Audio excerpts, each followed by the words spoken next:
ancestors gave me gifts to read cards, predict and heal. My name is Daphne, but spirit calls me bye-bye love. Angels communicate through numbers. Intuition is so deep. Hi everyone! Welcome po sa inyong almost personal reading. I want you to know that this is a general reading, so you may resonate po sa buong reading ito or baka konti lamang. Take what's only yours. I also want you to know that this is a timeless reading. So kung kailan niyo po ito napanood, the message is meant to find you. Your first card is the Knight of Wands and the Eight of Swords. So bakit parang biglang huminto, no? Meron dito nagpapakita ng either kabutihan, kagiliwan, but then all of a sudden, I stopped. Merong, kumbaga, pwede rin itong nag-uusap tayo. Someone here probably thinks everything is okay up until parang may nawala.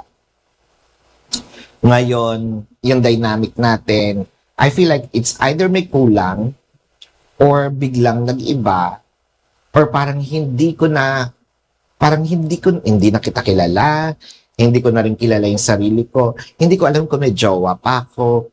Pwede nagkaroon ng separation, pwede din naman ito yung, kasi nga meron ditong sudden change, no? Pwede rin naman ito yung bigla na lang talaga siyang parang naging stagnant. So, someone here probably be asking a question of, anong nangyari? Wala naman akong ginagawang masama. Kahapon lang okay tayo. Kahapon lang maayos naman yung pinag-uusapan natin. Bakit nagkaganito yung situation? Bakit nagkaganito yung relasyon natin? Bakit parang hindi na ako hindi na rin ako masaya, no? Pero bakit hinahanap kita? With the Page of Swords, so parang dumating kasi dito yung point na nag-ano ka, you're committing yourself to your person and you're very true, no? And you're very honest when it comes to that commitment. Ngayon, kumbaga, you have all the right now to actually move forward, maghanap ng iba, but you didn't. You're probably waiting for your person. Kung kinasal nga kayo na talagang pinaninindigan mo yung through thick and thin, no? Or pwede rin siguro yung till death do us part. Pero wag na nating isama yung death. With the Four of Pentacles, so nakikita kasi natin dito, parang nandito ka pa sa relationship nyo, or you're still holding on to the relationship where I feel like parang things are clear. Parang it's too evident that your person is no longer here. But you're still waiting for your person. You're still probably hoping, crossing your fingers that your person might gonna show up one day. Mahirap yung ganito, ha? Kasi para kang nakabitin, no? Para kang nakabitin na hindi mo alam kung kailan mawawala yung tanikala, no? Kung kailan ka makakakilos. You want to complain but you can't. Kanino ka magko-complain, no? Kanino mo sasabihin? Kanino mo ilalabas yung sama ng loob mo ni hindi mo nga makita yung person mo? With the Knight of Cups.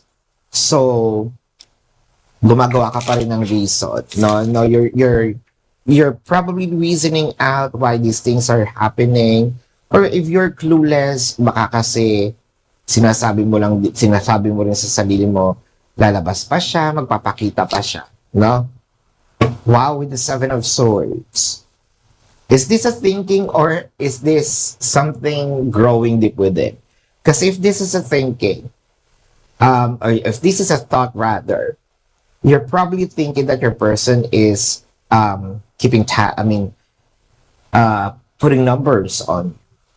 Probably you're thinking that your person is, sabihin natin, tumitikim ng iba kasi kaya hindi nagpapakita.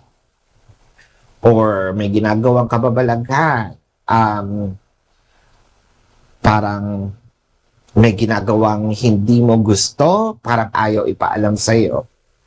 Parang the writings are on the wall and you might wanna, you don't wanna look at it. Or kung this is a feeling, baka naman kasi ikaw deep inside, you're just holding on to the connection because you invested time, energy, and effort. And I cannot blame you for that. Kasi, kahit sino naman na nag-invest din ng time, ng energy, no?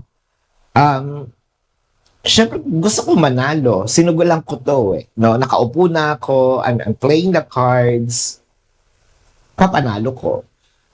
Hindi naman, wala pa namang ina-announce that my person, parang iniwan yung connection. Wala na kami. Kaya, nandun pa ako. Nandun pa ako, inahawakan ko pa, no? Yung relationship. Am I just, fooling myself? No? Am I fooling myself around with the Nine of Swords and the Star? Kasi, naibigay mo na nga lahat. Probably, yung focus mo na kay person na. And yung vision mo, no, na I'm stressed out right now kasi ibinigay ko lahat kayo dito sa taong to. I'm stressed out right now dahil bukod sa ibinigay ko yung lahat, parang kinomit ko yung sarili ko, siya talaga yung taong gusto ko makasama pang habang buhay. So kung siya yung nasa future ko at siya yung na-vision ko sa future, where is this person right now? You're actually, ang dami-daming tanong, no? Stressed out ka na dito kasi hindi mo nga siya mahagila. With the Knight of Pentacles and the Seven of Pentacles, so ayaw mong gumalaw. There's a lot of energies of waiting, no? Dito sa dynamic or sa reading na ito. Parang ayaw kong gumalaw kahit meron na mga nagsasabi sa akin na wala na yan, no? How would you know kung wala nga tayong proof, no? So, I'm still holding on to the promise. I'm still holding on to the connection. Okay.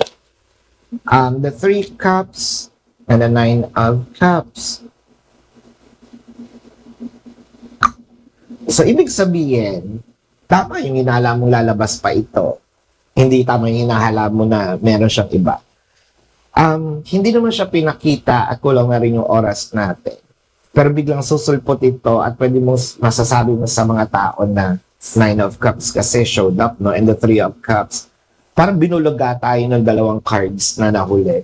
Para kasing sinasabi nito is, merong lalabas, magpapakita uli si person, and masasabi mo dito sa mga taong hindi naniniwala sa inyo or sa relationship ninyo, I told you so.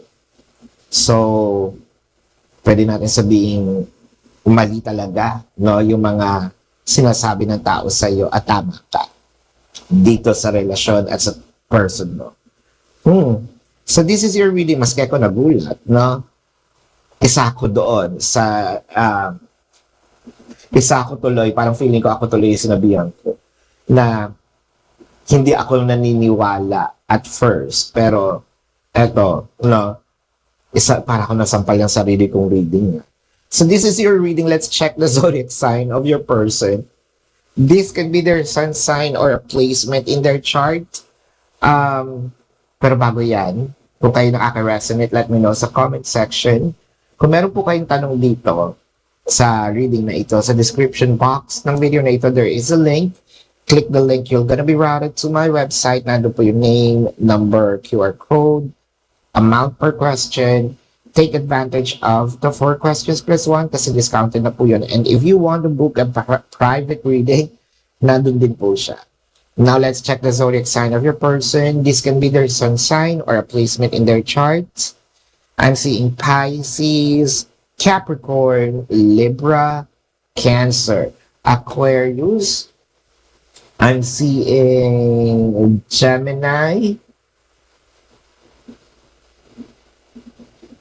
Taurus, Scorpio. This is your reading. Maraming salamat. Love and light. Namaste. See you po sa susunod na readings. Goodbye.